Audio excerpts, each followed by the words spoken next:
Pera is power. Naniniwala ka ba sa opinyon ni Rosana Roses?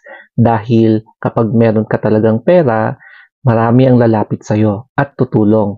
Pero kapag wala ka ng pera, baliwala ka na para sa kanila. Mahirap mawalan ng pera sa totoo lang. Pera is power. Pag wala kang pera, kawawa ka. Kahit matalino ka, ang unang-unang bibitaw sa'yo ay yung mga kamag-anak mo, yung mga natulungan mo, akala mo tutulungan ka nila? No. Para sa akin, I agree on some point sa sinabi ni Rosana Roses. Kasi me myself, na-experience ko mismo na kapag medyo nakaluwag-luwag ka, meron at meron talagang kunwari lalapit sa'yo para humingi ng tulong o kaya gagamitin ka talaga nila. Pero kapag walang-wala ka na, hindi ka na nila kakausapin at hindi ka na nila ituturing na kaibigan. Sa mga hindi naman agree sa sinasabi ni Rosana Roses na money is power, may kanya-kanya kasi tayong opinion, and that I respect everyone kung iba yung pananaw niyo sa buhay dahil depende naman yung sitwasyon natin and depende yan sa experiences natin pagdating sa pera. Meron akong unforgettable experience na in-invite ako ng isang barkada na pumunta sa isang place para maghahaha. At nung andun na kami sa place na yon, syempre, happenings lahat and all.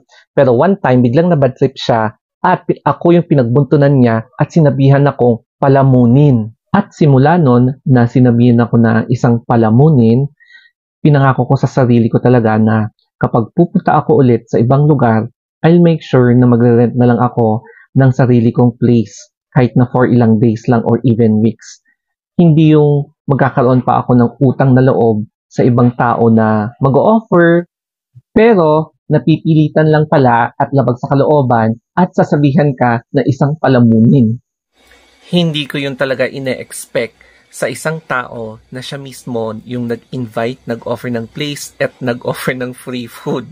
Pero, syempre, nung time na yon walang-wala ako.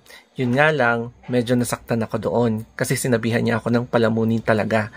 Kinonfront ko siya and then nag-sorry naman siya. And for me, bilang kaibigan, syempre, parang binaliwala ko na yon. I forgave that person. However, totoo pala yun, no? You forgive, but mahirap mag-forget.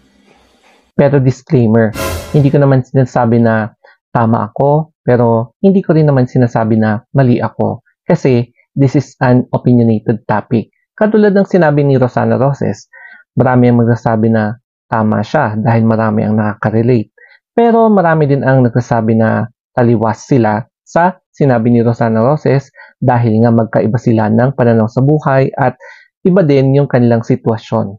Ganito rin ang sinabi ni Jan Regala nung nabubuhay pa siya na ganito pala ang buhay, no? Kapag may pera sila, lalapit sila sa'yo, pero kapag wala ka ng pera at walang-wala ka na, mawawala na yung paggalang nila sa'yo.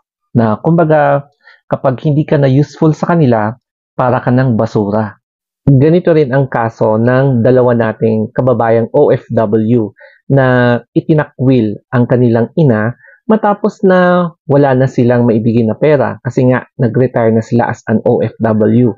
So yung isa, pag uwi niya, hindi na siya welcome sa bahay nila na kung saan masakit yung loob niya kasi nga naging malaking factor siya dahil sa kanyang inipon, yung sweldo niya sa abroad, ipinundar niya sa kanilang bahay. So, ganito rin yung eksena ng isang OFW na nung bumalik na siya, nagbalik bayan na siya, parang hindi rin siya welcome, no? Kasi yung mga kamag-anak niya, wala na silang mahuhuthot sa kanya. So, lagi siyang inaaway, tinatakwil na rin siya, tsaka parang hindi na member ng family ang turing sa kanya. Parang tinuturing siyang parang animal. So, ganyan kasakit yung iba kapag wala kang ipon or hindi ka nagkaroon ng pagkakataon para magkaroon ng ipon para sa retirement savings mo. Sigurado ako marami ang makaka-relate dito na kapag wala kang pera, it's not the right time na makipag-date ka. O kaya, kapag napansin mong walang pera ang iyong gustong maging jowa, siguro daw ay wag mo muna daw siyang i-date kasi mahihirapan ka lang. So, sa positive side naman, siguro ang pinupunto nito is dapat talaga magkaroon ka ng extra na savings para if ever man na mag-date kayo, meron kang emergency funds if ever na may gagastusin kayo, especially sa date.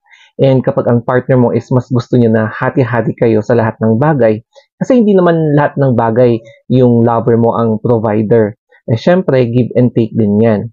Pero kapag napansin mo na medyo user din pala yung magiging partner mo, syempre, alam mo na ikaw ang magiging dehado. Kaya mag-ingat-ingat kayo at mag-isip-isip muna kayo ng mabuti kapag gusto mo nang makipag-date o kaya makipag-jowa. So, may point naman yung mga sinasabi nila dito. Hindi lang naman applicable sa LGBT yan eh. Applicable din yan sa mga straight relationship na gustong makipag-date.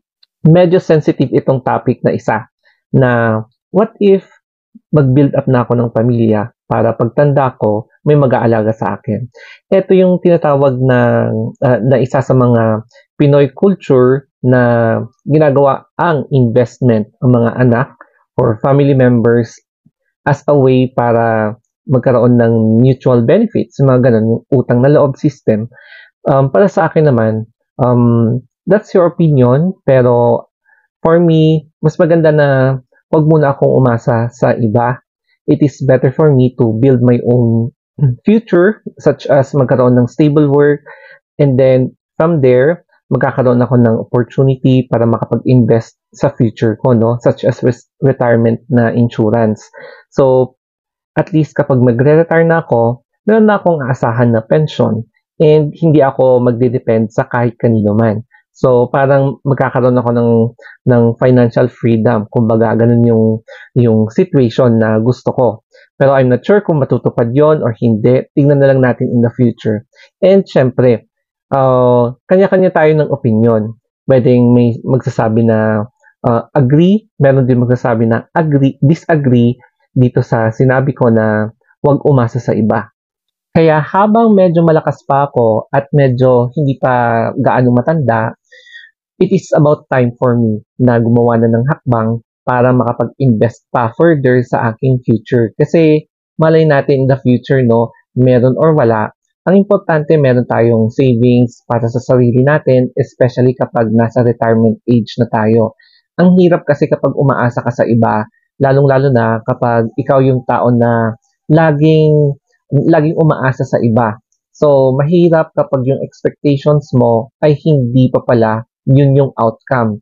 Kaya it is better habang earlier pa na magkaroon pa tayo ng extra para sa gayon ay kapag merong emergency na mangyayari, at least hindi tayo mahihirapan na tulungan yung ating sarili at hindi mag-i-invest pa ng utang na loob sa ibang tao na baka ito pa yung isumbat nila sa atin kapag pagdating ng panahon na hingi tayo ng tulong. So mahirap talaga no kapag susumbatan tayo and hindi natin mayaalis yung mga ganitong klaseng culture. The toxic investment culture ng mga ibang Pinoy. Okay, so you may agree or you may not agree, pero marami talaga ang makaka-relate sa topic na to. So thanks for watching. Always remember to be positive na lang at maging independent kahit na anong mangyari. Okay, so thank you and have a nice day.